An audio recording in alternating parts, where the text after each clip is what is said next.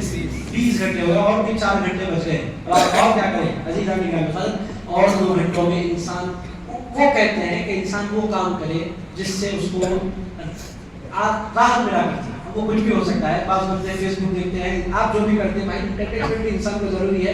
بچوں کے ساتھ آپ کھیلیں، میدان کو جائیں، جو چاہے کریں. آپ بچوں کو وقت دیں، ماں باپ کو وقت دیں، ان کے ساتھ بیٹھے. اس طرح 2 گھنٹے اور گزر گئے. عزیزان گرامی، بقیہ جو 2 گھنٹے اور بچ گئے. آپ بولیں گے اتنی بڑی زندگی ہے ہی نہیں. آپ بولیں کب صبح ہوتی ہے، کب یہ کہاں کس سے 2 گھنٹے آ رہے ہیں. ایسے آپ ایسے ہی بولیں گے مجھے کہاں ہے بھائی یہ 2 گھنٹے 2 گھنٹے. ایسی سوچ کے اس کے لیے انسان کو پلان کرنا ضروری ہے.